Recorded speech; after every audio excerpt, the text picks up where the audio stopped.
आज पूरा देश गणतंत्र दिवस मना रहा है और इस देश को और कैसे मजबूत किया जाए इसके लिए हम सब लोग संकल्प ले रहे हैं। देश की खुशहाली के लिए, देश की तरक्की के लिए और देश के लोगों को आगे बढ़ाने के लिए समाजवादी पार्टी के लोग हमेशा उन जनता के साथ हैं और जो भी काम कर सकते हैं देश कैसे मजबूत हो उस दिशा में लगातार काम करते रहेंगे। और जब भी समाजवादियों को मौका मिला, चाहे नेताजी हों, हम लोग रहे हों और समाजवादी नेता, उन्होंने देश को खुशहाली के रास्ते पे ले जाने का काम किया। चाहे वो इंफ्रास्ट्रक्चर हो, चाहे शिक्षा के क्षेत्र में, चाहे मेडिकल कॉलेज बना करके यहाँ के लोगों को सुविधा देने की बात हो, इंजीनियरिंग कॉलेज और खासकर परफ्यूमरी की ब्रांच को खोल करके यहाँ के कारोबार को बढ़ाने के लिए मंडी को बनाने का काम, कन्नौज कैसे आदर्श जिला बने और अपना खोया हुआ इतिहास कैसे बनाए, उस दिशा में समाजवादी पार्टी की सरकार में इस जिले के लिए महत्वपूर्ण कदम उठाए गए। आज जिस गांव में गया, उस गांव में कभी कलाम साहब आए थे, एपीजे कलाम साहब आए थे।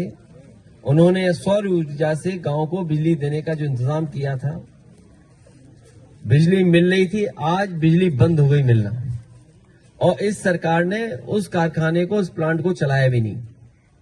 यहीं आसपास थोड़ी दूर उमरदा में पराग का एक मिल्क प्लांट लगवाया था, काऊ मिल्क प्लांट, जिससे गाय के दूध के उत्पादन से जो चीजें बने वो बड़े शहरों में जाएं और बाजार में पहुंचे, मुनाफा सरकार को, लोगों को काऊ मिल्क प्लांट के प्रोडक्ट से लाभ पहुंचाया जा सके, उन्हें मिल सके।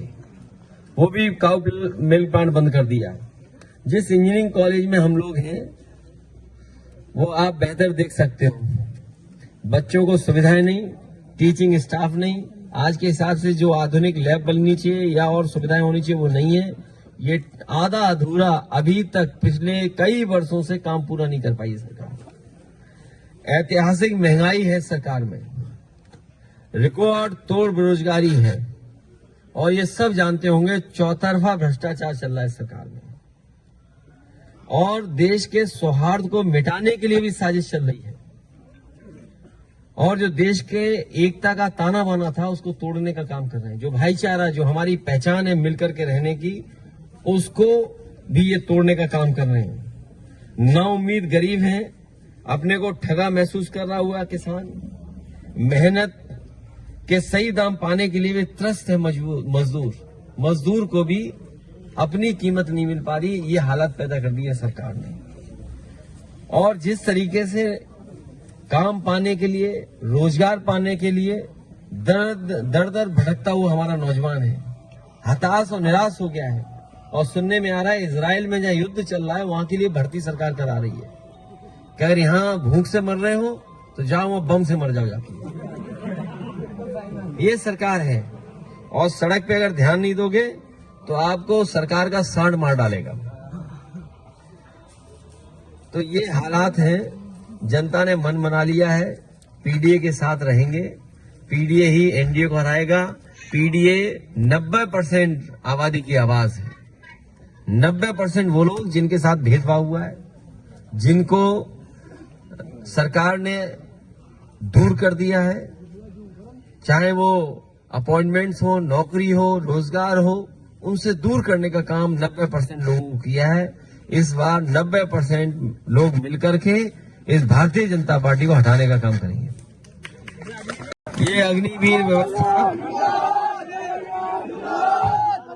ये नौजवान संकल्प ले चुके हैं। इस बार ये नौजवानों ने संकल्प लिया है कि जहां इनकी बेरोजगारी है, पढ़ाई अच्छी मिल नहीं पा रही है, दर दर भटक रहे नौकरी रोजगार के लिए, और अग्निवीर व्यवस्था जानबूझ करके सरकार लाई है जिससे जहां हमारे गांव के बच्चे नौकरी रोजगार पा जाते थे, उनका जीवन स्तर बेहतर हो जाता था, उस जीवन स्तर बेहतर न हो पाए, इसलिए अग्निवीर व्यवस्था लाने का काम किए हैं।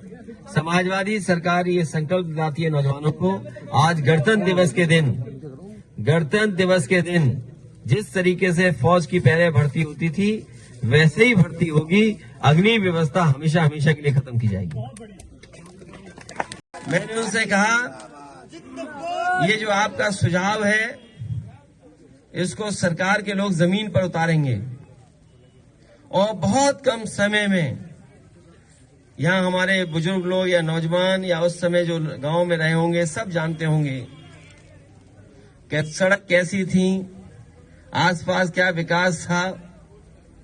लेकिन जब समाजवादी सरकार थी तो सड़कें भी बनी और भी इंतजाम हुए और यहाँ पर बिजली का सौर ऊर्जा का प्लांट लगा दिया। प्लांट लगा करके उद्घाटन करने वो राष्ट्रपति उस समय आए थे और हम लोगों ने उद्घाटन किया था। जिन्हें याद होगा वो दिन आंधी तूफान का दिन था, वो आंधी तूफान का दिन था। लग रहा था कि टेंट उड़ जाएगा, लग रहा था कि कोई कार्यक्रम नहीं हो पाएगा।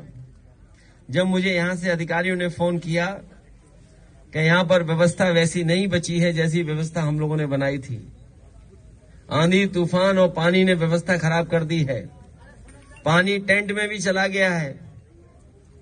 मैंने उसी समय उस समय जो राष्ट्रपति थे एयरपोर्ट पे बैठे थे, मैंने उन्हें फोन पे बात की, फोन मिलाया, कहा कि बहुत मौसम खराब है, अगर आप दूसरी तारीख दे दोगे तो हम दूसरी तारीख में भी कर लेंगे।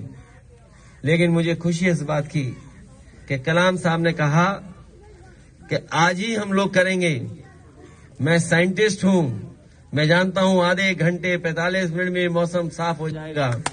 और मौसम बदला, राष्ट्रपति जी भी आए और मैं भी आया यहां पर, हम लोगों ने कार्यक्रम किया, उसके बाद उद्घाटन हुआ उसका।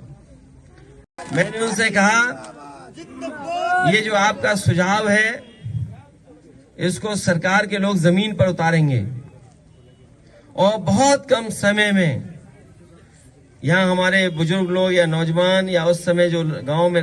आपने हमारी खबर को देखा, आप अपनी राय जरूर दें और राय देने के साथ साथ खबर को लाइक एंड शेयर करें। हमारे चैनल को आप ज्वाइन करें और अभी तक हमारे चैनल को सब्सक्राइब ना किया हो तो नीचे जाकर सब्सक्राइब बटन पर क्लिक करें, साथ ही बेल आइकन पर भी प्रेस कर दें, जिससे कि हमारी पढ़ने वाली प्रत्येक नई खबर की अपडेट सबसे पहले आपको प्राप्त होगी। हम फिर मिलेंगे एक नई खबर के साथ, तब तक आप हमको इजाज़त दीजिए। जय भारत।